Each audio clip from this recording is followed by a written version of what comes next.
Hello guys, welcome back to my YouTube channel. So ఇవాళ topic వచ్చేసరికి how to prepare your diet plan under your budget. So ఈ వీడియోలో మనం మన diet ప్లాన్ని మన సొంతంగా ఎలా ప్రిపేర్ చేసుకోవాలో చెప్తాను, వినేయండి. లాస్ట్ దాకా స్కిప్ చేయకుండా చూడండి. తెలుగులో మరింత ఫిట్నెస్ ఇన్ఫర్మేషన్ కోసం, అలానే డైట్స్ కోసం వెంటనే ఈ ఛానల్ని సబ్స్క్రైబ్ చేసుకోండి. అలానే మీ ఫ్రెండ్స్కి కూడా షేర్ చేయండి. అలానే ఇన్స్టాగ్రామ్లో కూడా చూసి ఫాలో అయిపోండి నన్ను. సో లేట్ చేయకుండా టాపిక్లోకి వెళ్ళిపోతే, ఫస్ట్ ఆఫ్ ఆల్ ఒక డైట్ ప్లాన్ని ప్రిపేర్ చేసుకోవడానికి ముందుగా మనకు కొన్ని కండిషన్స్ ఉంటే అవి రాసుకోవాలి. అలాంటివంటే ఫస్ట్‌ది, ఏవైనా మీకు అలర్జీస్ ఉన్నాయా? అంటే కొంచెం మందికి డైరీ ప్రొడక్ట్స్ అంటే అలర్జీ, కొంచెం మందికి పౌల్ట్రీ అంటే ఎగ్స్ అంటే అలర్జీ, కొంచెం మందికి సోయా ప్రొడక్ట్స్ అంటే అలర్జీ. సో మీకు అలాంటి అలర్జీ ఏదన్నా మీకు తెలిసింది ఉంటే రాసుకోవాలి.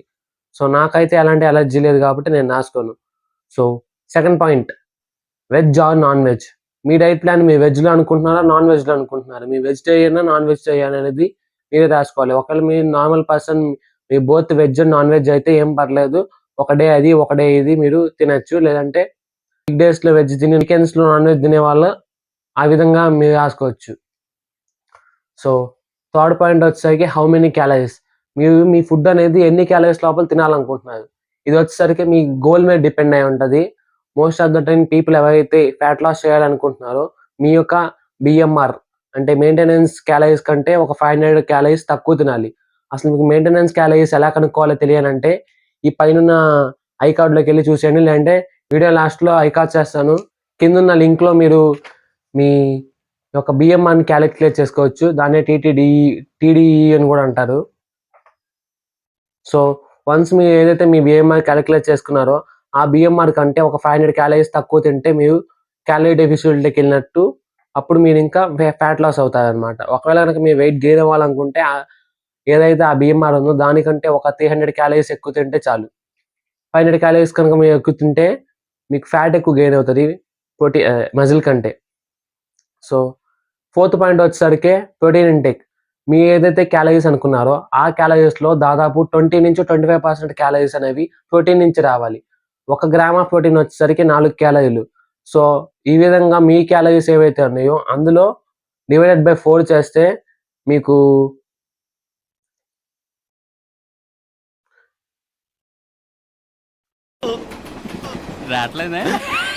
మీకేదైతే మీ క్యాలరీస్ అయితే ఉన్నాయో ఆ క్యాలరీస్‌లో కార్బోహైడ్రేట్స్, ప్రోటీన్ అలానే ఫ్యాట్స్ ఉంటాయన్నమాట. అయితే అందులో ప్రోటీన్ కంటూ ఒక 20-25% వరకు క్యాలరీస్ అనేవి ప్రోటీన్‌కే ఉండాలి. మిగతావి ఫ్యాట్స్ అండ్ కార్బోహైడ్రేట్స్‌తో నిండి ఉండాలి. ఇప్పుడు నేను నా డైట్ ప్లాన్ చెప్తాను వినండి. రాబోయే ఫ్యాట్ లాస్ జర్నీలో నేను ఒక డైట్ ప్లాన్ రాసుకున్నాను. ఆ డైట్ ప్లాన్‌కి నేను ఎలా రాసుకున్నానో మీకు చూపిస్తాను వినండి. సో ఫస్ట్ అయితే నాకు అలర్జీస్ ఏమైనా ఉన్నాయా? నాకు ఎలాంటి అలర్జీస్ లేవు కాబట్టి నిల్. సో సెకండ్‌ది వచ్చేసరికి వెజ్జా? నాన్ వెజ్జా? నేను ప్రెజెంట్ వెజిటేరియన్ డైట్ ఫాలో అవుతున్నా కాబట్టి వెజ్ అనమాట. ఒకవేళ మీరు నాన్ వెజ్ అయితే యాడ్ చిన్న చేంజెస్ చెప్తాను, చేసుకోండి. సో థర్డ్‌ది ఎన్ని క్యాలరీస్ లోపల తినాలి? నేనైతే నా యొక్క బీఎంఆర్ వచ్చేసరికి 2400 దాకా ఉంటది. సో నేను ఫ్యాట్ లాస్ చేయాలనుకుంటున్నా కాబట్టి 2400 నుంచి 500 క్యాలరీస్ తీసేస్తే 1900 క్యాలరీస్ నేను తింటున్నాననమాట. సో ఈ 1900 క్యాలరీస్‌లో ఎన్ని క్యాలరీస్ 25% ఆఫ్ క్యాలరీస్‌ని ప్రోటీన్‌కి అని చెప్పా కదా! నేనైతే నాకు 25% దాకా నేను ఎక్వైర్ చేయగలుగుతున్నా కాబట్టి 120 గ్రామ్స్ ఆఫ్ ప్రోటీన్ తినాలి. ఒకవేళ నేను 20 అనుకుంటే అది 100 గ్రామ్స్ దగ్గర ఉంటది. నా ఈ డైట్ కోసం నేను ఎలాంటి ఫుడ్స్ తింటున్నాను, వాటిలో ఎంతెంత క్యాలరీస్ ఉన్నాయి అనేది ఎక్స్‌ప్లెయిన్ చేస్తాను వినండి. First of all breakfast. Morning time breakfast వచ్చేసరికి నేను ఒక 150 గ్రామ్స్ ఆఫ్ అలసందలు అంటే పిక్చర్స్ చూడండి ఇలా ఉంటాయి. వీటిని నానబెట్టుకొని కుక్కర్‌లో పెట్టుకొని ఎలాంటి కుకింగ్ లేకుండా జస్ట్ బాయిల్ చేసుకొని తినేస్తాను. దీంట్లో వచ్చేసరికి దాదాపుగా ఒక 500 క్యాలరీస్ దాకా ఉంటాయి. అలానే 36 గ్రామ్స్ ఆఫ్ ప్రోటీన్ ఉంటది. దీని కాస్ట్ వచ్చేసరికి 18 గ్రామ్స్. ఏంటి బాబన్న ఇంకోసారి అన్న 18 రూపీస్. సో సెకండ్ వచ్చేసరికి లంచ్. లంచ్‌లో వచ్చేసరికి నేను సోయా చంక్స్ ఒక 40 గ్రామ్స్‌ని లైట్‌గా ఫ్రై చేసి తింటాను. దాంతో పాటుగా హోమ్ ఫుడ్ ఏదైతే ఉందో రైస్ వచ్చేసరికి 200 గ్రామ్స్. అందులో వెజిటబుల్ కర్రీ ఏదైనా గానీ ఒక 100 గ్రామ్స్ దాకా తింటాను. సో ఇది నా లంచ్‌లో తింటాననమాట. సో తర్వాత వచ్చేసరికి స్నాక్స్ టైమ్‌లో ఏం చేస్తానంటే నేను ఒక 200 ml మిల్క్ తాగుతాను. వెజిటేరియన్ కాబట్టి. మీరు ఒకవేళ గనుక నాన్ వెజ్ అయి ఉంటే ఆ మిల్క్ ప్లేస్లో మీరు ఎగ్స్ తీసుకోవచ్చు, ఒక 2 ఆర్ 3 ఎగ్స్ తీసుకోవచ్చు. సో దీంట్లో నుంచి నాకు 10 గ్రామ్స్ ఆఫ్ ప్రోటీన్ వస్తుంది అంతే. వీటితో పాటుగా చియా సీడ్స్ ఒక 10 గ్రామ్స్ ఆఫ్ చియా సీడ్స్ తీసుకుంటాను. చియా సీడ్స్ ఎందుకంటే అందులో ప్రోటీన్ పెద్దగా లేకపోయినా కూడా అందులో మంచి ఫ్యాట్స్ ఉంటాయి, ఒమేగా 3 ఫ్యాట్స్. మీరు కనుక జిమ్లో కానీ ఎక్కడైనా చూసుంటే ఫిష్ ఆయిల్ టాబ్లెట్స్ అని చెప్పి తింటా ఉంటారు, కాస్ట్ ఎక్కువ అవి. కాకపోతే మనం దాంట్లో వచ్చే ఫ్యాట్స్నే మనం ఈ చియా సీడ్స్లో తింటాము. ఇది ఒక 10 గ్రాములు వచ్చేసరికి దాదాపుగా ఒక 10 రూపాయలే ఉంటుంది.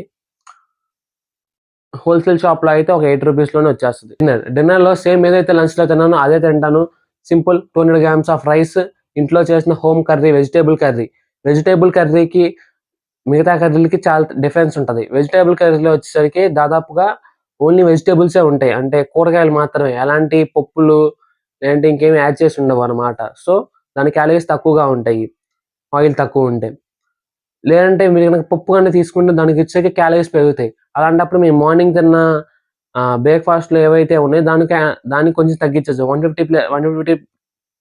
150 ప్లేస్లో ఒక 100 గ్రామ్స్ వేసుకోవచ్చు, లేదంటే పప్పే కొంచెం తక్కువ వేసుకోవచ్చు అనమాట. దీంతో పాటు ఒక 40 grams of soya chunks and అలాగే నైట్ కాబట్టి 100 గ్రామ్స్ ఆఫ్ కర్డ్. సో దీని మొత్తం మీద కలుపుకొని మార్నింగ్ నుంచి ఈవినింగ్ దాకా నేను వచ్చేసరికి 15 గ్రామ్స్ ఆఫ్ ఆయిల్ మాత్రం యూజ్ చేస్తాను అనమాట, ఏ కుకింగ్లో అయినా. మ్యాక్సిమం ఏముందో చెప్పండి, ఆ మిల్ మేకర్ కోసం ఒక 10 గ్రామ్స్. సో మిగతా 5 గ్రామ్స్ వచ్చేసరికి ఈ వెజిటేబుల్ క్యాటరీలో మమ్మీ ఎంత వేస్తున్నా కానీ నేను తినే పోర్షన్లో ఒక 5 గ్రామ్స్ ఉంటుంది అనుకున్నాం. అంత అంటే తక్కువ ఆయిల్లో కుక్ చేస్తా కాబట్టి ఒక 5 గ్రామ్స్ ఉంటుంది, చాలు. సో ఇవన్నీ లెక్కేసుకుంటే దాదాపుగా 1700 క్యాలరీస్, 1700 నుంచి 1750 క్యాలరీస్ వరకు అయినాయి అనమాట. మిగతా 150 ఆర్ 200 క్యాలరీస్ ఏంటంటే ఏదైతే మన హోమ్ కర్రీ, ఇంట్లో కర్రీ ఏదైతే ఉందో మనం దాన్ని లెక్కేసుకోలేదు, ఎన్ని గ్రామ్స్ చెప్పలేదు కాబట్టి సుమారు దాదాపుగా మార్నింగ్ ఈవినింగ్ కలిపేసి ఒక 150 నుంచి 200 క్యాలరీస్ లోపలే ఉంటాయి. సో ఇదంతా కలుపుకొని 1900 క్యాలరీస్లో అయిపోతుంది. That to 100 grams of protein వస్తుంది అనమాట. సో దీంతో పాటుగా నా దగ్గర ఒక వే ప్రోటీన్ ఉంది కాబట్టి నేను వే ప్రోటీన్ కన్జ్యూమ్ చేస్తాను. అది మీ దగ్గర లేకపోతే అసలు కొనాల్సిన అవసరం లేదు. నాకు మీకు తేడా ఉంది, మీరు ఇప్పుడే స్టార్ట్ చేశారు, నేను స్టార్ట్ చేసి 1.5 year అయింది. అలానే నేను వెజ్ కాబట్టి నేను వే ప్రోటీన్ వాడడంలో అలాంటి తప్పు లేదు. సో అది సంగతి, చూశారు కదా. ఇలానే మీరు కూడా మీ డైట్ ప్లాన్ని చూస్ చేసుకోవాలి. కాకపోతే ఇలా చూస్ చేసుకోవాలంటే మీకు ఏ ఫుడ్లో ఎంత ప్రోటీన్ ఉందనేది తెలియాలి. అలా తెలియాలంటే మీరు కొన్ని రోజులు క్యాలరీ ట్రాకింగ్ చేయాలన్నమాట. కొన్ని రోజులు మీరు కొన్ని యాప్స్ ఉంటాయి, మై ఫిట్నెస్ పాల్ కానీ లేదంటే ఫుడ్ క్యాలరీ అని కానీ, ఇలాంటి యాప్స్లో మీరు కనుక డైలీ మీరు తినేవి నోట్ చేస్తూ ఉంటే మీకు తెలుస్తుంది ఏ ఫుడ్లో ఎన్ని క్యాలరీస్ ఉన్నాయని. ఒకవేళ మీరు కనుక నాన్ వెజ్ అయి ఉంటే నేనైతే సోయా చంక్స్ చెప్పాను, ఆ ప్లేస్లో మీరు ఎగ్స్ అలానే చికెన్తో కాంపెన్సేట్ చేయొచ్చు. ఒకవేళ మీకు సోయా చంక్స్ అంటే మీకు సోయా అలర్జీ అనుకుంటే మీరు దాన్ని పన్నీర్ కానీ టోఫు కానీ పన్నీర్తో మీరు దాన్ని రీప్లేస్ చేయొచ్చు. ఒకవేళ మీకు డైరీయే అలర్జీ అయి ఉంటే డైరీ ప్లేస్లో మీరు ఈ సోయా చంక్స్ తీసుకోవాలి, ఇంకో ఛాన్స్ లేదు. మీకు 2 అలర్జీ అయితే చాలా కష్టం వెజ్ వాళ్ళకి.